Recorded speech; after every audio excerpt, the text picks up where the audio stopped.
Sir actually 28 ವರ್ಷದ ಹಿಂದೆ ನಿಮಗೆ ಸಿನಿಮಾ ಬಹಳ ಅವಶ್ಯಕವಾಗಿತ್ತು, ಅಂದರೆ ಇವತ್ತಿಗೂ ಕೂಡ ನಿಮಗೆ ಅವಶ್ಯಕತೆನೇ. ಪ್ಲಸ್ ಅವತ್ತಿಗೆ ನಿಮ್ಮ ಒಂದು ಟ್ಯಾಲೆಂಟ್ನ ಪ್ರೂವ್ ಮಾಡ್ಕೊಳ್ಳಿಕ್ಕೆ ಒಂದು ವೇದಿಕೆ ಆಗಿತ್ತು. ಬಟ್ ಇವತ್ತು 28 ವರ್ಷದ ನಂತರ ಅಂದರೆ ಕನ್ನಡಿಗರಿಗೆ, ಕನ್ನಡ ಸಿನಿಮಾ ವೀಕ್ಷಕರಿಗೆ ನಿಮ್ಮ ಸಿನಿಮಾ ತುಂಬ ಅವಶ್ಯಕತೆ ಆಗಿದೆ. ಅಂದರೆ ಅದು ಕಂಟಿನ್ಯೂಸ್ ಆಗಿ ಬರ್ತಾ ಇರಬೇಕು ಅನ್ನೋದು. ಸೊ ಈ ಬೆಳವಣಿಗೆನ ನೀವು ಯಾವ ರೀತಿ ವಿಶ್ಲೇಷಣೆ ಮಾಡ್ತೀರಾ? 28 ವರ್ಷದಿಂದ ಅವಶ್ಯಕತೆ ಇತ್ತು ಅಂತ ಅವ್ರು ಹೇಳಿದಾಗ ಈ ಸಾಕಾಗಿಲ್ವ ಅಂತ ಹೇಳ್ತಾರೆ ಅಂದ್ಕೊಂಡೆ. Thank you sir.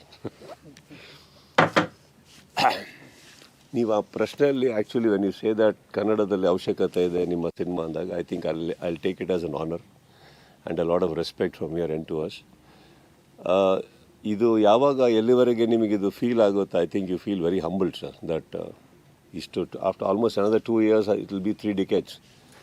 ಆ 3 decades almost around 22-23 years Huccha ಟೈಮಿಂದ ತೊಗೊಳಕ್ಕೋದ್ರೆ from there I been a lead actor and I am happy with ಎಲ್ಲ ಥರ ಒಂದು ಲಿಮಿಟೇಷನ್ಸ್ ಇಟ್ಕೊಂಡು ಕೂಡ I been able to entertain and ಏನೋ ಥಿಯೇಟ್ರಿಗೆ ಜನಗಳನ್ನ ಕರ್ಸೋಕ್ಕಾಗಿದೆ. So I am very happy for that and ಇದೆಲ್ಲ ಒಂದು ಬ್ಲೆಸ್ಸಿಂಗ್ ಅಂತ ಹೇಳ್ಬೇಕು ಸರ್. ಇದೆಲ್ಲ ನಮ್ಮ ಸೂಪರ್ ಸ್ಟಾರ್ಡಮ್ ಅಂತ ನೀವೇನೇ ಕರೆಯಕ್ಕೆ ಹೋದ್ರೆ for me it's just a myth. I don't believe in all that. I believe that cinema ನಿಮ್ಮನ್ನು ಕೈ ಹಿಡಿಯುತ್ತೆ, ಕೈ ಹಿಡಿದ್ಮೇಲೆ ಒಂದು ಜಾಗ ಇರುತ್ತೆ. ಸೊ ಜನಗಳು ನಿಮ್ಮ ಸಿನಿಮಾ ಕಾಯ್ತಾರೆ ಅಂದಾಗ I think it is the best thing you can do. Just wake up and ಹೋಗಿ ಸಿನಿಮಾ ಮಾಡೋದಷ್ಟೇ ನನಗೆ ಗೊತ್ತಿರೋದು. ಆ್ಯಂಡ್ ಇಟ್ ಇಸ್ ಇವಾಗ ಮೊನ್ನೆ ಎಸ್ಪೆಷಲಿ ನಾನು ಒರಾಯನ್ ಮಾಲ್ ಹತ್ರ ಒಂದು ಈವೆಂಟ್ ಮಾಡ್ತಾರೆ. ಈವೆಂಟ್ ಮಾಡಿದಾಗ ಅಲ್ಲಿ ಹೋದಾಗ I knew there will be crowd. ಅಷ್ಟು ಕ್ರೌಡ್ ಇರುತ್ತೆ ಅಂತ ನಾನು ಅಂದ್ಕೊಂಡಿರಲಿಲ್ಲ. And I'm being very I'm not being modest here. ಆ ಥರ ಕ್ರೌಡ್ ಒರಾಯನ್ ಹತ್ರ ನಾನು ನೋಡಿಲ್ಲ ಯಾವತ್ತು. ಆ ಓನರ್ ಬಂದು ಮಾತಾಡಬೇಕಾದ್ರೆ ಅವರೂ ಹೆದರಿದ್ರು, ಬಿಕಾಸ್ ಪ್ರೋಟೋಕಾಲ್ ಅಷ್ಟು ಅರೇಂಜ್ ಮಾಡಿರಲಿಲ್ಲ, ಅಷ್ಟು ಕ್ರೌಡಿಗೆ ರೆಡಿ ಇರಲಿಲ್ಲ ಅಂದಾಗ ನನ್ನ ತಲೆಗೆ ಬಂದಿದ್ದು I am coming after 2.5 years. ಈ 2.5 ವರ್ಷದಲ್ಲಿ ಎಂತೆಂಥ ಸಿನಿಮಾ ಬಂದಿದೆ, ಎಷ್ಟು ಸೀರೀಸ್ ಬಂದಿದೆ, OTTಯಲ್ಲಿ ಎಷ್ಟು ಬಂದಿದೆ. It is not required that ಜನ ನಿಮ್ಮನ್ನು ಮರ್ತಿಲ್ಲ ಅನ್ನೋದಿರ್ಬೋದು, ಬಟ್ ಈ ಮಟ್ಟಕ್ಕೆ ಎಲ್ಲರೂ ಬಂದು ಕ್ರೇಜ್ ಇಟ್ಕೊಂಡು ಬರಬೇಕು ಅನ್ನೋ ಅವಶ್ಯಕತೆ ಅಲ್ಲ. That only made me feel ಒಂಥರ ನನಗೆ ಅವತ್ತೊಂದು ಗಿಲ್ಟ್ ಬಂದಿದ್ದಂತೂ ಸತ್ಯ. ದಟ್ ಡಿಲೇ ಆಯ್ತಲ್ಲ ಸಿನಿಮಾ ಅಂದ್ಬಿಟ್ಟು ಅಂತ. ದೋ ದೇರ್ 101 ರೀಸನ್ಸ್ ಇದೆ ಅದಕ್ಕೆ, ನಾನು ಕಾರಣ ಅಲ್ಲ.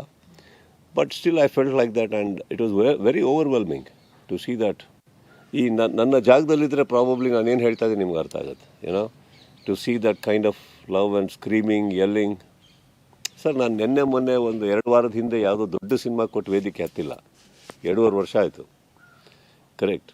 ಬಟ್ ಅದಾದಮೇಲೆ ಬಂದಾಗ it is very touching. It's a gift that I will treasure. Sir ಅದೇ ಹೇಳಿದ್ರೆ ಸಿನಿಮಾ ಲೇಟ್ ಆಗಲಿಕ್ಕೆ 101 ರೀಸನ್ಸ್ ಇತ್ತು ಅಂತ. ಬಟ್ ಈಗ ಈ ಸಿನಿಮಾ ರಿಲೀಸ್ ಆದಮೇಲೆ ಕನ್ನಡಿಗರು ಅಥವಾ ಸಿನಿಮಾ ಲವರ್ಸ್ ಇದನ್ನು ಚೆರಿಷ್ ಮಾಡಲಿಕ್ಕೆ ಎಷ್ಟೆಲ್ಲ ರೀಸನ್ ಸಿಗ್ಬೋದು ಸರ್? ಅದು ತಾಯಿ ಊಟ ಹಾಕ್ಬೇಕಾದ್ರೆ ಅದ್ರಲ್ಲಿ ಉಪ್ಪು ಎಷ್ಟು, ಖಾರ ಎಷ್ಟು, ಏನು ಅಡುಗೆ ಮಾಡ್ಯಾರ ನೋಡಲ್ಲ ಸರ್. ಅಮ್ಮನ ಊಟ ಮನೆಗೆ ಹೋಗ್ತಾ ಇರ್ತೀವಿ, ಅದಕ್ಕೆ ಕಾರಣ ಬೇಕಾಗಿಲ್ಲ. ಅಥವಾ ಏನು ಅಡುಗೆ ಮಾಡಿದ್ಯಾ ಅಂತ ಕೇಳಿ ನಮ್ಮ ಅಮ್ಮನ ಊಟ ಡಿಪೆಂಡ್ ಆಗಲ್ಲ, ಕರೆಕ್ಟ್.